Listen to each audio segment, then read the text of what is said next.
Good evening, guys. We are live. How are you doing, Michael? Welcome to the episode, sir. So good to have you here. Thank you for having me. I appreciate it. I was a little stoked for this one. For the guys in the audience, this man in front of me is Michael Murray. He's currently the CEO of Kopin, probably one of the most in the vanguard companies when it comes to displays. And Yep. let's take just so we take the misconception out of the play. When we talk about displays, we're not necessarily talking about screens as much as we're talking about conduits of visual stimuli. Am I right in that? That's right. So Michael, how are you doing, man? I'm It's doing been, well. it's been, it's been a long ass week, not gonna lie. So super Yeah, appreciate that you can join us tonight here. It's currently Wednesday, February 28th. So tell us a bit about the company, man. I've seen the Copin's been been on the market for about 4 decades, more or less. And you've been the CEO for about a year and a half.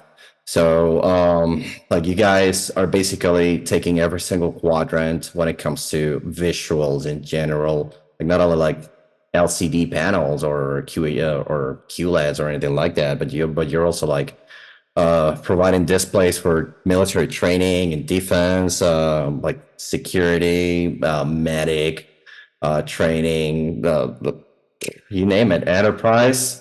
So tell us a bit about it. What's the company up to nowadays? sure. So you're right. We build micro displays, but we are actually pivoting to be more than just a micro display company. But what's Mm-hmm. really cool about us and very unique, which I didn't appreciate until I joined, was we actually build four different types of micro displays. And for those that don't understand kind of the difference between a micro display and the display that you're looking at and a panel, how we think about it is anything that's less than 2 inches in diagonal. So to give you a sense, we can actually build a 2.6 and soon a 4K OLED display the size of your thumb. So if you think about that for a moment, your big 4K TV at home, the size of your thumb. So when you Mm. put your thumb close to your eye and making all of those optics work, it's a tremendously hard technical Right. problem. Those are meant to be used super close to the eye.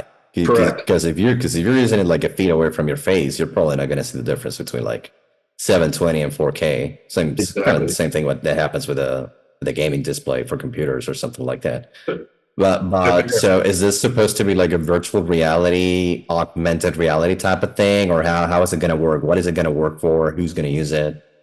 Great question. So it actually works across any market that we have. So whether it be military as an example, so we have four different types of military applications. So the first person shooters, right? The actual Mm-hmm. person shooters. So we build thermal weapon sights for the U.S. government. We're also the weapon sight in the F-35 helmet system and the Abrams tank, as well as some other applications that are out there for rotary wing helmets for helicopters. So that's the defense market.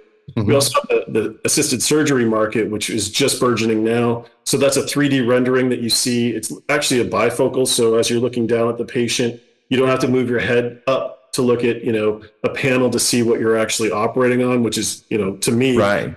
I don't know why we were doing that in the first place. Mm-hmm. And then obviously spatial computing devices. We've been active in this market for several years. Dr. Fan, my predecessor, was advocating for the metaverse and AR VR glasses for years. And I think we're now at the cusp of the AR VR type of spatial computing device actually becoming part of our lives. I think it's still just a little bit early, but I think the apps are coming, the software is coming, the usability is getting there. It still has a way to go, but it's coming, and it's not 10 years away. It's not 3 years away. I think it might be now. So Really? exciting times for our company. Sounds like you guys are about to give Tony Stark a run for his money. Yeah, absolutely. Absolutely. No question. It's interesting because I remember seeing on social media there was this video of like a guy under the hood of a car doing like some repairs, and he has like all the screens around him with like metrics and taking benchmarks and tests and all of that stuff. And so that's kind of what crosses my mind when you talk to me about like a system that you put in your eyes. And it's like a peripheral, not just one screen in front of you that will, I assume, react to tactile signals and will have movement sensors of all kinds. You bet. But it's also like you're basically going to have like an imaginary interface that you can actually see that that everyone that the people around you will just not see it. Right. But that sounds good. So when you talk about the military training, that rings a bell. Like it's like the most advanced first person shooting game there's going to be. How does that work? So is that supposed to like slowly replace militaries getting like people from the military getting into training fields physically, or Yeah, exactly right. what's the objective with that? Yeah, I think it's comms objectives, meaning, how do you communicate with your troops? How do you use trajectory information? How do you make sure that you're using the right level of symbology properly? So, Mhm. one of the big things on the battlefield is, where are my buddies and where is the enemy? That's number one. Number two, which direction am I going? And number three, Right. how do I get back? And how do I communicate in the battlefield? So doing that through simulation is much easier, quicker, better, and safer. Uh, Hmm. as an example, with our armored vehicle programs, we build 3 weapon sites that go into the tank, and then one of them ships beside the tank, outside the tank. And that's just for doing dry land training Mm. for weapon simulations. And what's really cool, and I think a lot of your viewers and listeners will be interested in this, is we were selected for that program because of the refresh rate of our micro displays. Refresh rates are all about how quickly can you see an image come across the display. Right. And in that application, if you're driving an armored vehicle at 60 miles an hour, the adversary is driving an armored vehicle at 60 miles an hour, and you've got the trajectory of a bullet. You want to be very, very quick in terms Everything needs to be illustrated in real time. Exactly. It's kind of like us, like shooting game enthusiasts, and pretty much any competitive game. Like you want the latencies to be minimal, and you want the frame rate to be as high as humanly possible. That Absolutely. kind of gives you, I guess, a higher perception and a higher cognitive stimulus while you're doing what you're doing. That's right. But and more importantly, when it comes to the military, obviously that's a super delicate line of business. Well, it's not business, but line of duty. Yeah, and it's Uh, about lives, right? And that's the thing is, if I can see my adversary before they can see me, and I can see them more quickly and potentially in 3D as well as thermally, right? And we're right. seeing a lot of that in the Ukraine war. We're seeing a lot of it in Israel. Thermal imaging is critical for our weapon fighters. So seeing the adversary quicker, that refresh rate being there, but also now what I'm learning, and this is really cool, and I wanted to talk to you about it, is what we're learning is a great display is one thing, right? And you can tune the brightness and contrast, and it has all the great refresh rates and everything. But in a near eye display, when you wear a near eye display like the Apple II Vision Pro or Meta Quest or what have you, that's for hours at a time. That display needs to have some sort of sense to it, an ability to sense and interpret what it's seeing back, which is your pupil, your eye, and your stress that goes along with it. And that's Right. the display technology that we've been advocating and developing internally, so Hmm. that technology can actually adapt to you versus me, because guess what? Our eyesight is different. Our bridge of our nose is different. So how far apart, the displays actually are from Right. you point of And view. also, I assume maybe you guys are going to be looking at what's the tolerance of every individual to things like eye strain. Maybe people that use contact lenses, like it's my case. I use RGPs, Mhm. so I pretty much it's in my best interest to use something like a blue filtering pair of spectacles while I'm like working with documents or writing. Well, basically, there's a blank display with a bunch of black characters and in front of me for hours a day. Mhm. Is it something that's working entirely visual right now, or do you see in the near future these kind of things working in a more synaptic way? Maybe I don't know. I it might be a long shot here, but maybe you guys coming up with a device that can replace a human eye, if and maybe let a blind person see again. Mm. So I think the answer is, I don't know. I don't know the answer to that one. I do believe and can see the progression between where we are today, which is a display that's beautiful, a 4K display, that you see in the Apple II Vision Pro, gorgeous display, beautiful, great colors, 4K image, but it doesn't solve the problem that is really gating AR and VR glasses. And that problem is eye fatigue, right? Number one. Number two, every person's different. Hate to say it. Mhm.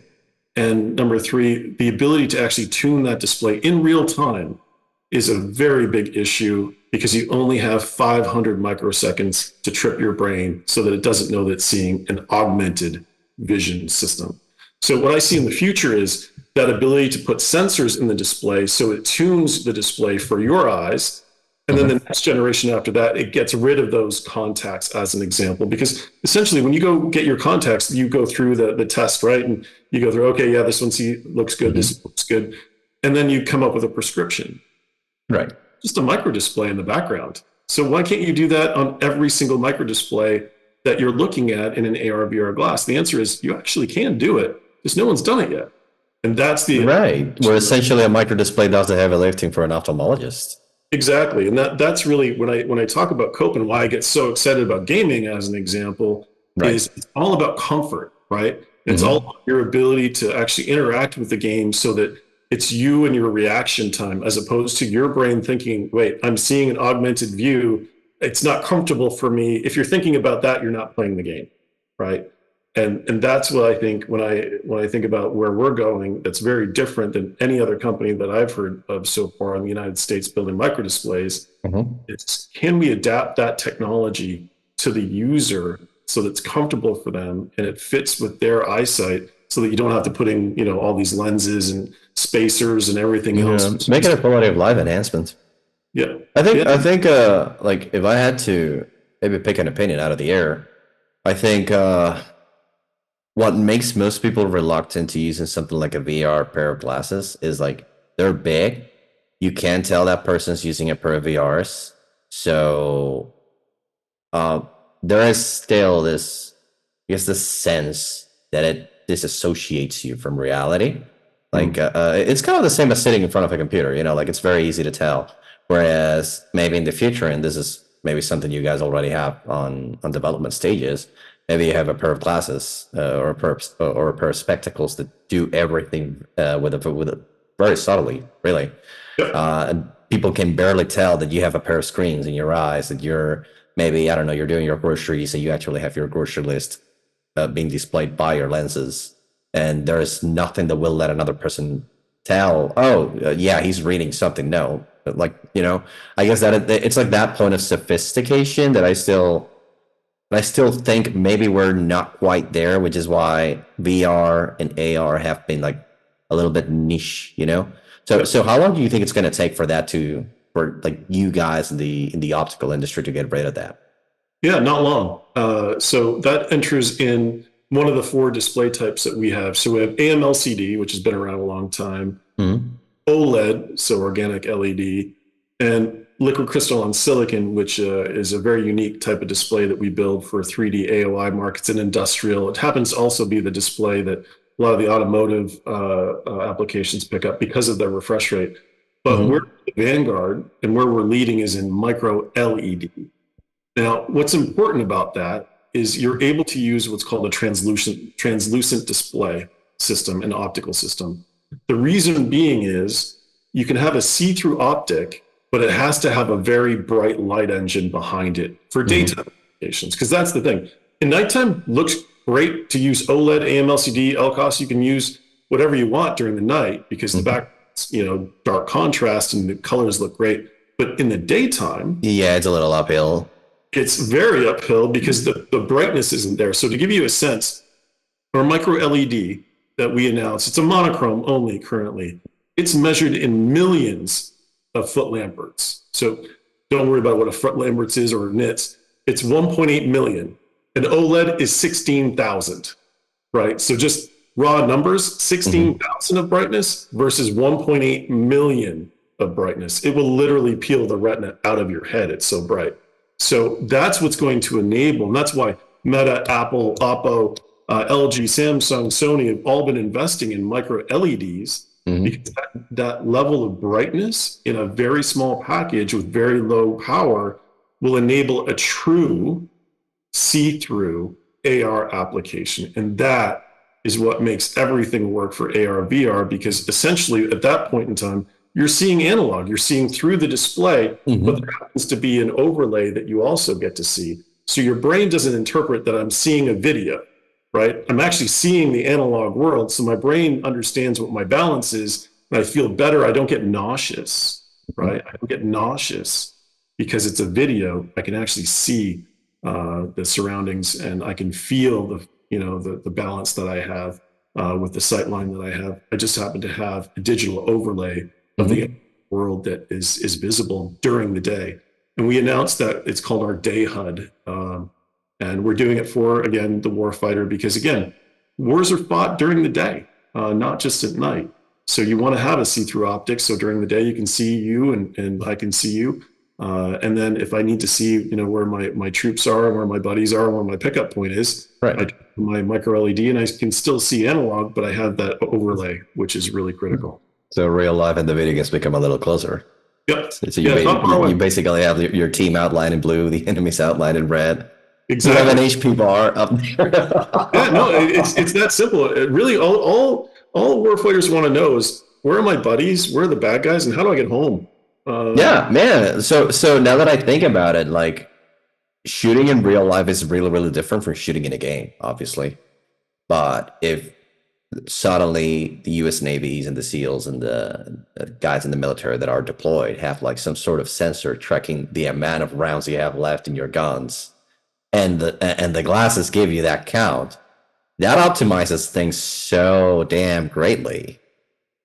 So it sounds really, really interesting. And I also, the way you put it, uh, sure, like safety measures are going to be taken for no user to ever come out harmed out of it. Like overexposure might do it, but so does everything in excess. Like, uh, but I see probably mobile games capitalizing a lot on that You because bet. like especially I know you guys are into eye tracking too.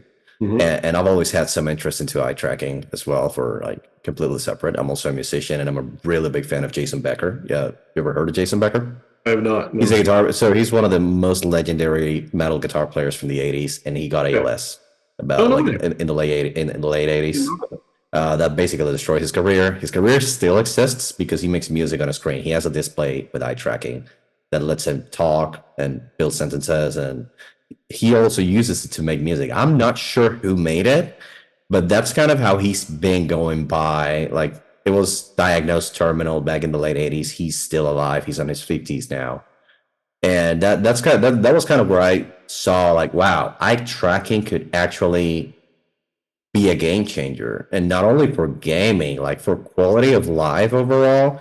And then you have the likes of Elon, for example, talking about Neuralink and the things he wants to achieve. And you see that slowly we're heading into a cyberpunk territory where, I don't know, someone that had a severe spine damage that disabled him suddenly walks again. A blind person suddenly sees again. And that sort of stuff that was sci-fi movie stuff 10 years ago only.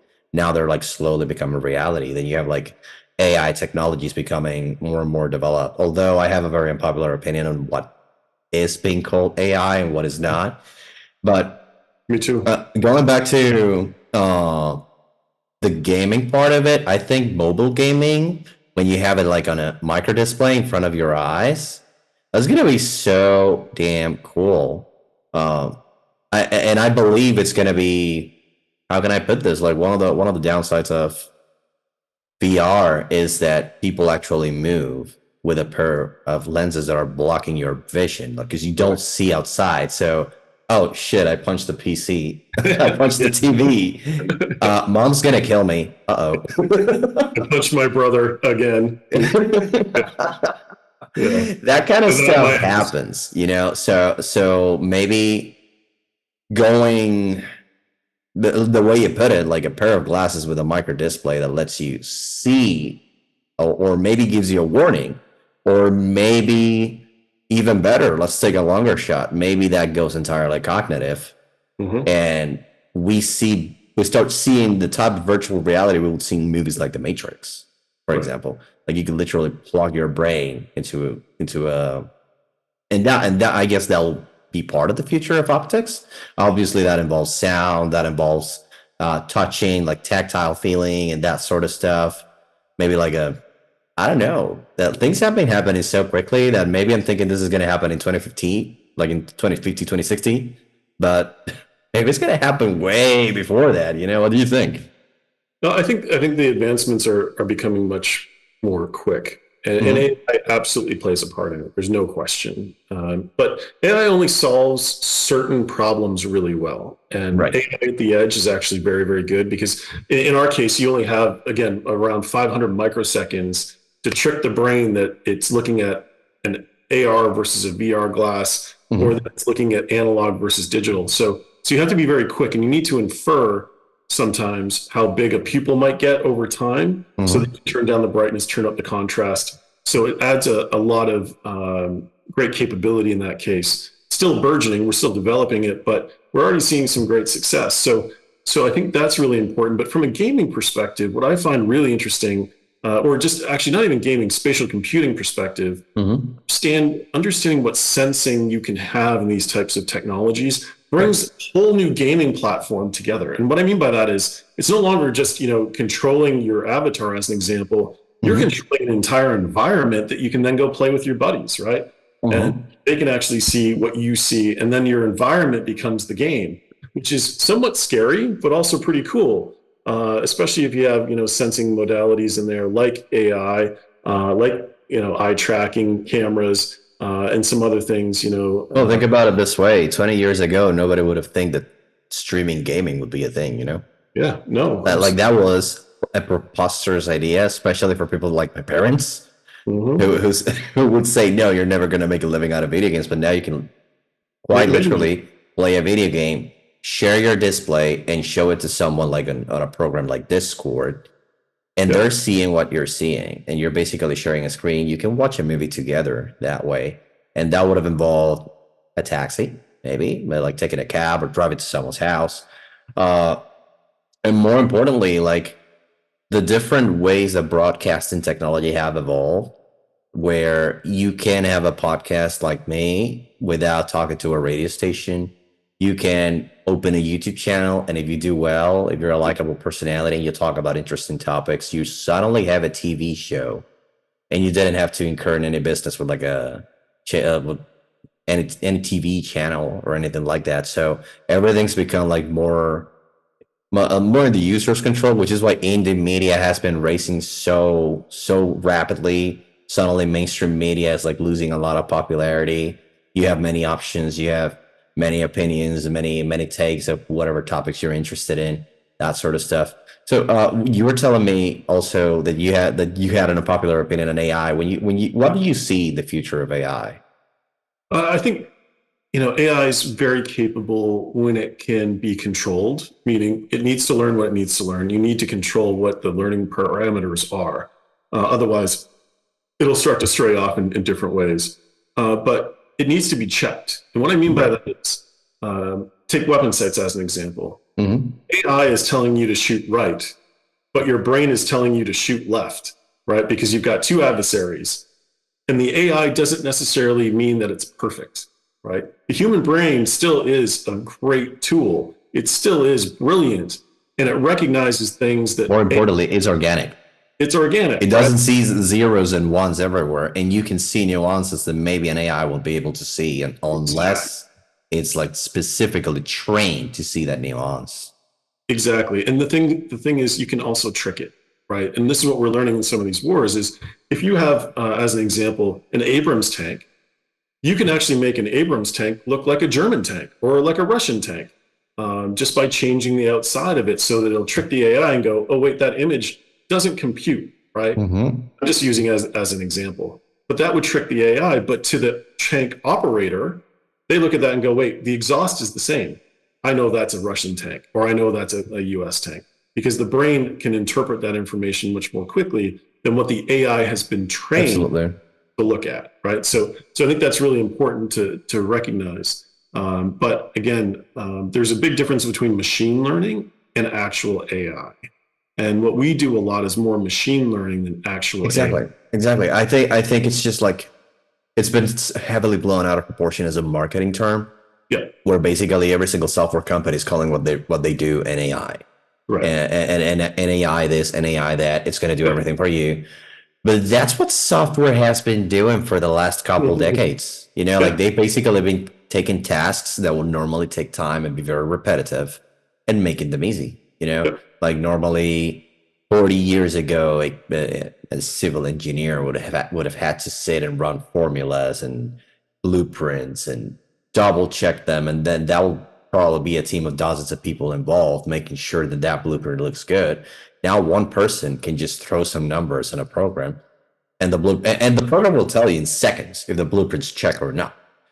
So it's essentially what has been happening as of late. I think we just like took the whole AI thing, the whole AI phenomenon, and decided to like blow it out of proportion and create a marketing term out of it. Because even me, like at my work in shipping, we use things that are technically AIs, and I'm like, dude, no, this is not an AI. There's no way a program like this can call itself an AI.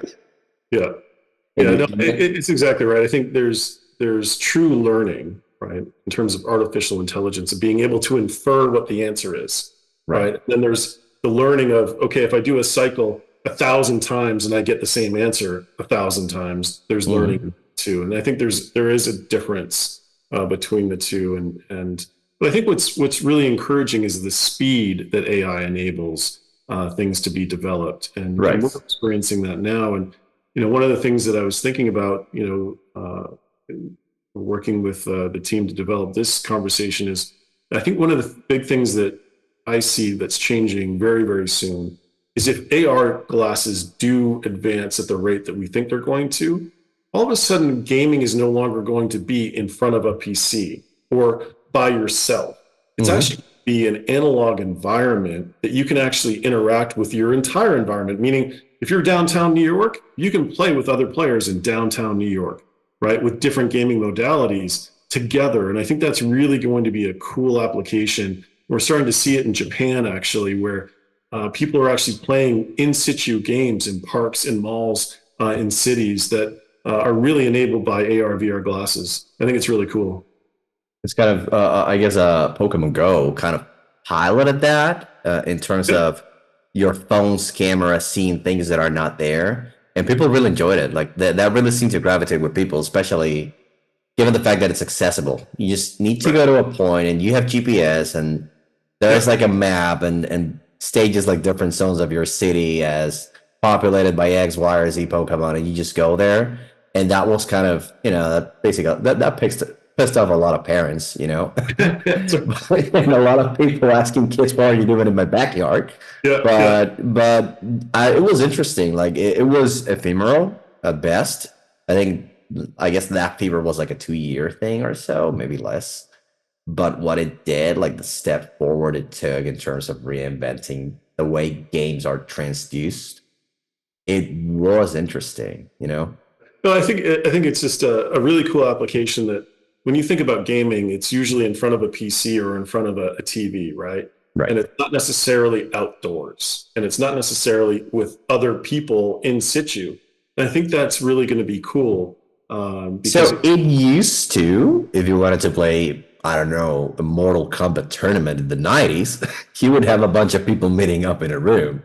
Right. So I think it's gonna go back to that. Like sure, multiplayer gaming evolved almost entirely into an online MMO format, but yeah, I do believe so. What I do think is, and you could probably answer this question, is that in order for gaming to evolve that way, maybe to recreate things like, oh, okay, so you're playing Skyrim, and suddenly a dragon flies past you, and you feel like that wind blowing, and then the dragon starts speeding fire at you, and you feel the environment getting hotter.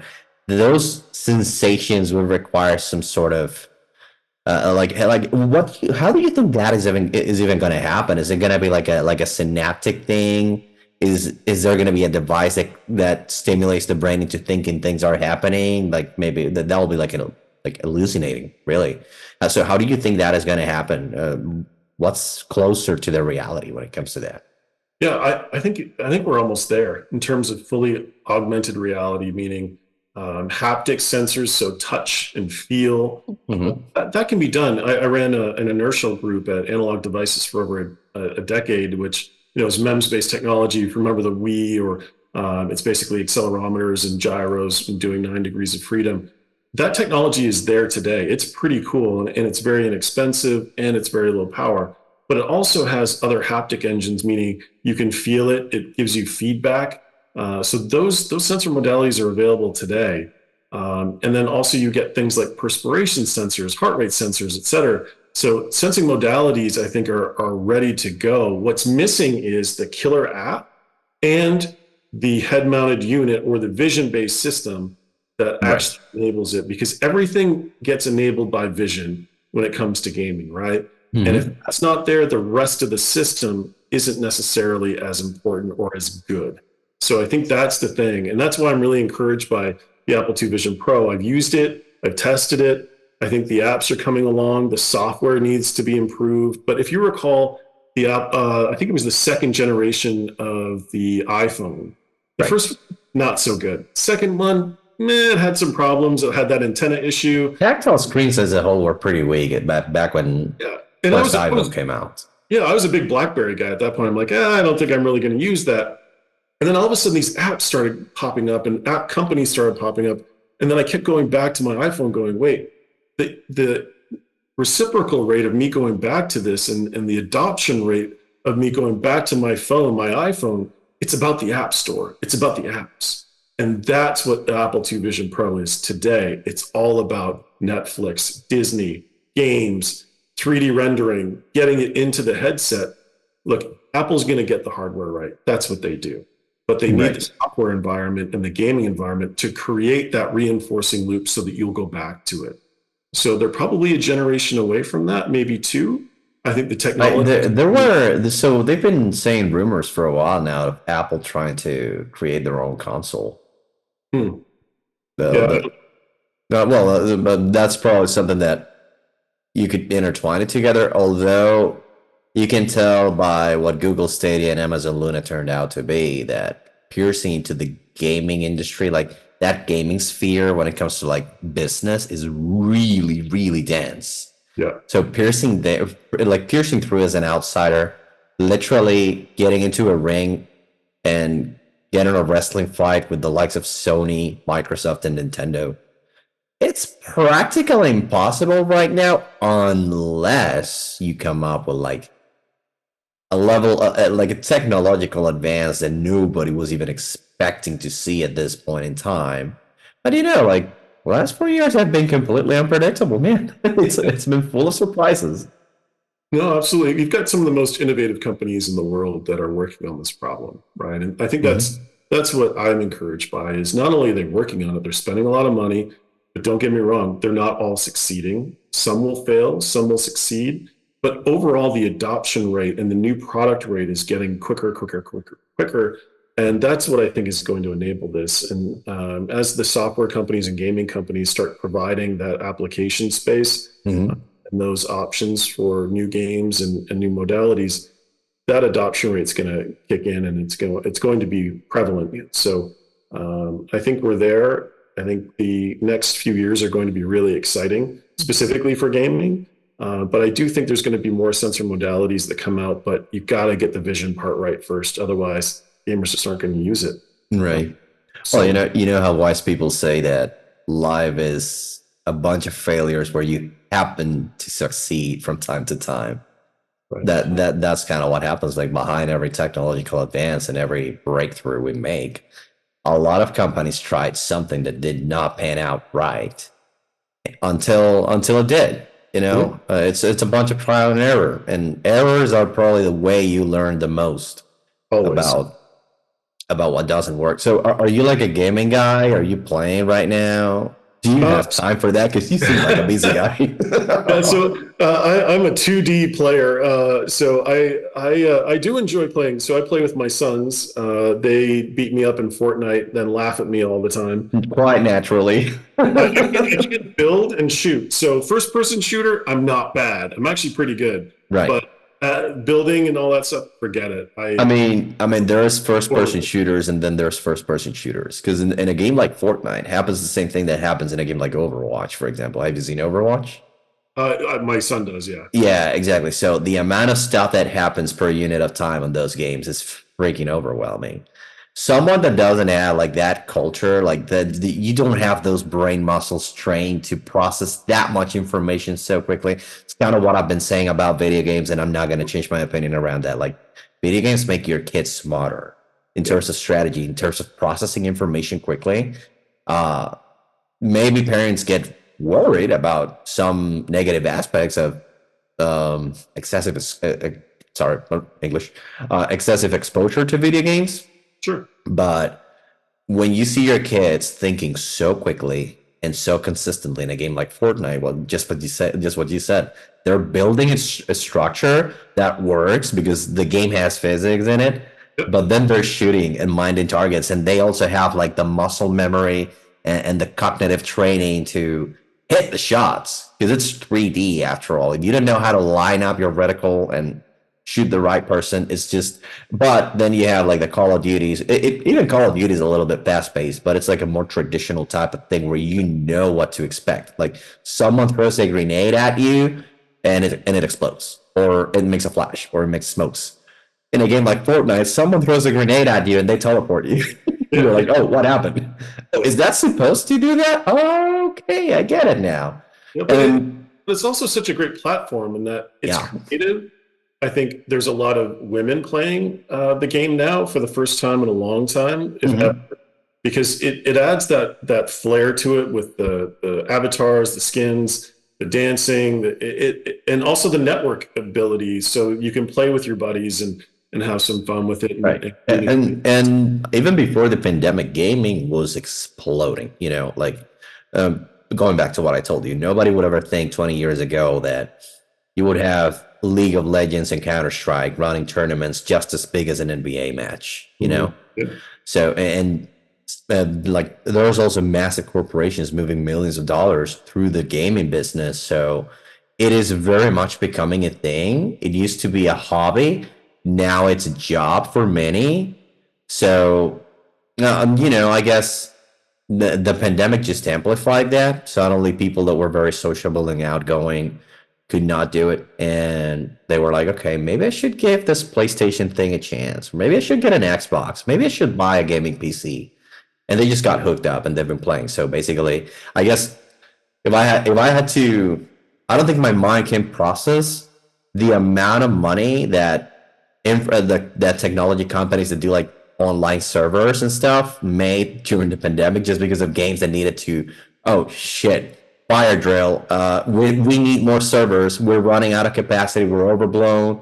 We're having crashes all day, and that happened like this. It happened like in a couple of weeks. So that was probably a really good line of business to be in back Oh, then. absolutely. Plus, you had everyone on You know, Zoom, you know, Teams.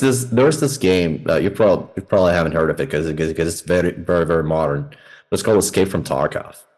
Hmm. So Escape from Tarkov is one of the most difficult shooting games right now, but it's one of the most interesting ones, and it happens to be one of the most traditional ones. And that's the key word. Like it's so damn traditional that most people that play shooting games that have like HUDs and UIs and all that stuff struggle to understand it. Like it's not your Call of Duty shoot everything that moves type of game. It's a game where you're basically dropped in a map and you have to loot stuff. And Hmm. whatever you loot, you can trade on a market or sell it or build new guns with and modify it and all that stuff. It's essentially a shooting game, right? But the point is, you get into the map, 15 minutes, you need to find a way out. You don't have a map, you don't have like a mini map on the left corner of your screen. You need to see your surroundings, and they're going to tell you, oh, okay, so the waypoint out is here. You have to find it. You have to use your eyes. You have to use your brain. Oh, it's going east. Okay, do I have a compass? No, I don't. Where's the sun coming out from? Okay, that could help. And then you happen to shoot other people, and it's so damn realistic that like guns malfunction. You can get like jammed bullets, and you don't see how many rounds you have left. Like there's literally a button where he takes the magazine out and sees how many rounds he has left, and that shows you a number. That's it. And you just don't like. You're not like, okay, I have an M4, Yeah. 3 clips of 30 bullets each. And then I just basically loot whoever I kill, and it's gonna give me another 30 rounds that are exactly the same rounds I'm using. No, there's like different types of rounds, different types of stocks, different types of magazines, different materials. It's ridiculous. Like you literally learn how to buy guns, but how to not buy, how to build your own guns by playing that game. Takes a lot of time though. But it's like that super mega traditional shooting game that most people will understand, like or like military aficionados and that sort of stuff. People who like shooting for sport and all of that. And it's also like a very to what we were talking about earlier. It's a very accurate depiction of what military training would look like in real life. So that's probably a good game to like try on a micro display in your lenses. Oh, let's try Escape from Tarkov Trail here, and that would be just awesome. Like and sure, like that is like closer to reality than Call of Duty, but your technology will make the reality be more like Call of Duty. So. No, that's the thing. It's there to enable and enrich, right? And that's the thing.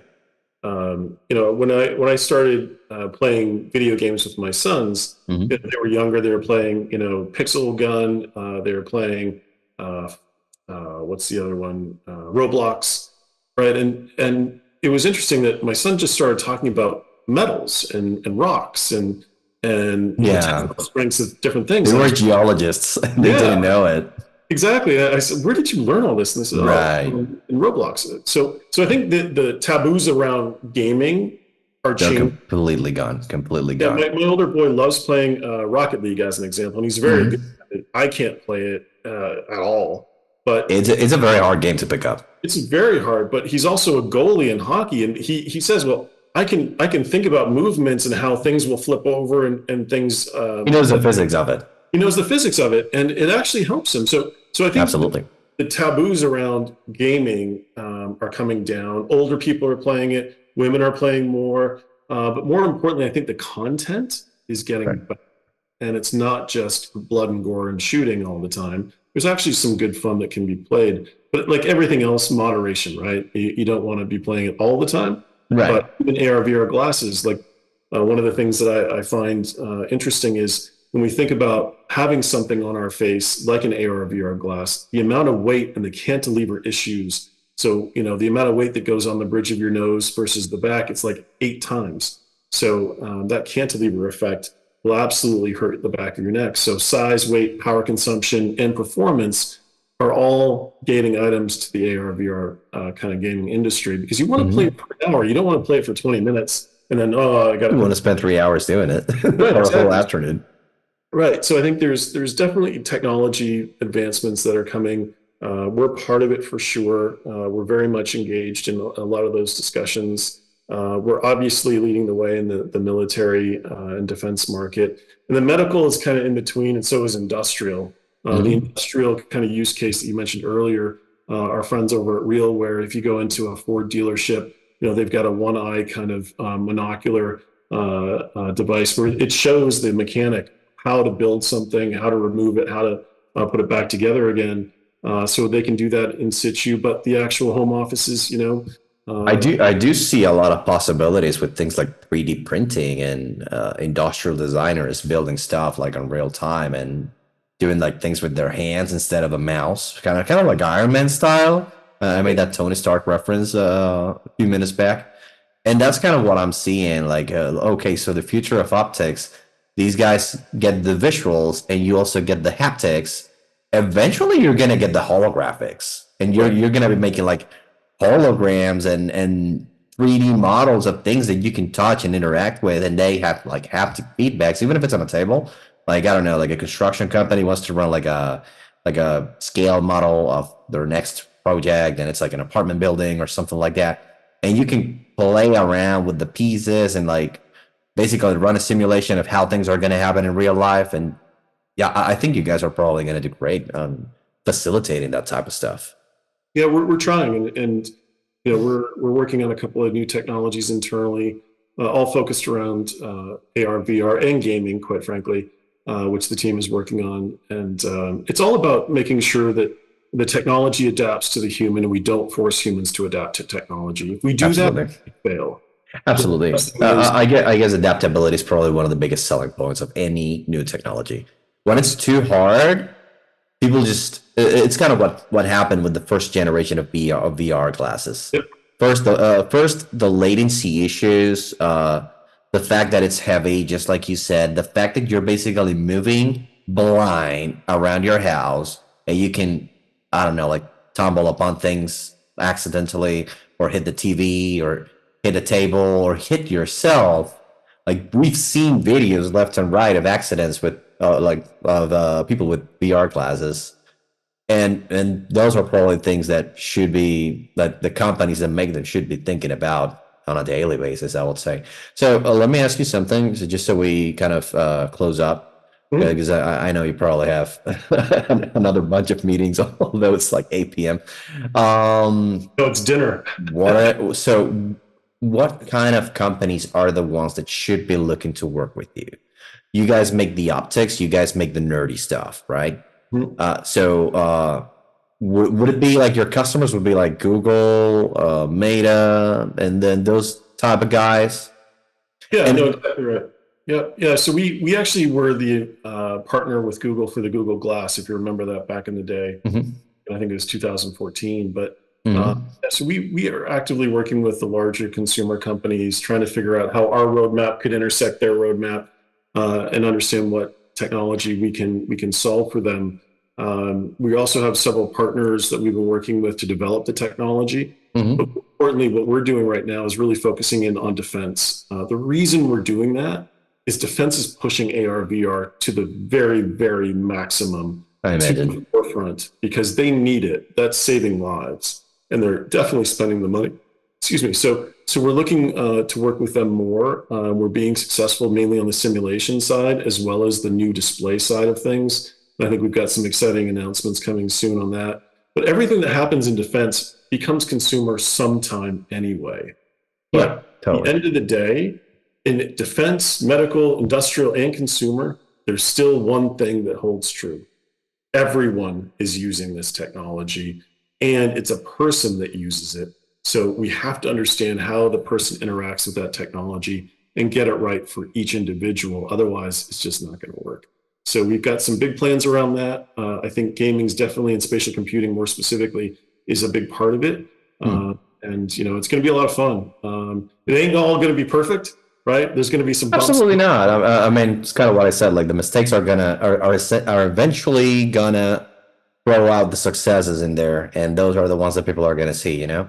You bet. So you as a CEO, if you don't mind me asking, are you more the technological, nerdy type of CEO, or are you more the business type of CEO?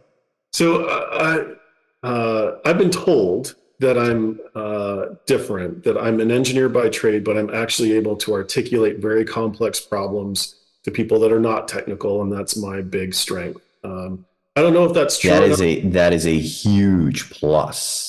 If that's what people say about you, that is a huge plus. But I guess you can judge it. Your readers and your viewers can judge whether or not I did a good job or not. I But think you did. I think you uh, did. And it even makes me envious because so part of my things to do, like my shenanigans, is being a musician.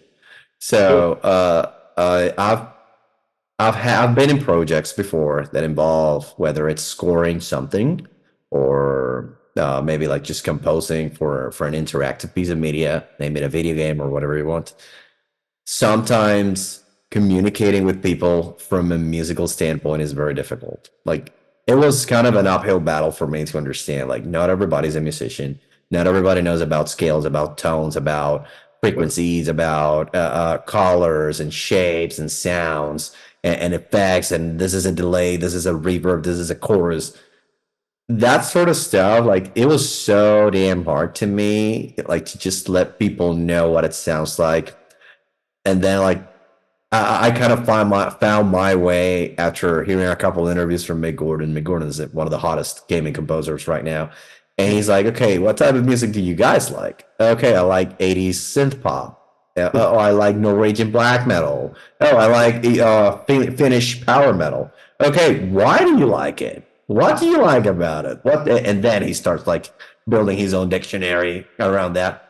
But it takes a lot of it's a lot of social fortitude as well, and it requires a very smart person to do I that. think, engineers and musicians, a lot of great engineers are great musicians. I don't, I think it's just that the brain is wired, and, very technical people and very talented musicians really struggle sometimes to articulate what is in their head that comes naturally to them to people that don't, their understand. head's processing like 5 times what their mouth is able to speak. Right. And they're just, they have different ways of learning and different ways of speaking. So Visualizing things.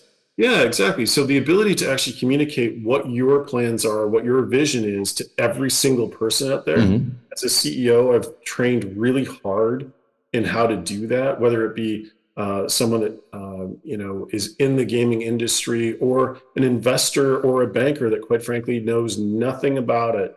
How to interpret what we do, building micro displays that they're the size of your thumb, that is a 4K display, just like the TV that's at your house, building that the size of your thumb and then making it viewable 1 inch away from your eye is really difficult. And I think if I've done anything well over the course of the last year and a half at Kopin, is bringing in people that really have that passion and Right. also believe in that vision, beyond imagination. That's what our tagline is: that vision beyond Thinking imagination, outside of the box. thinking outside of the box, and quite frankly, failing. Right? Yeah. Learn, Allow adapt. yourself to fail. Absolutely. It's real interesting how you put it because you remember maybe back in the 90s and even early 2000s, this taboo of what a smart person was, and Yeah. how basically the smart kid was the one that did well at school.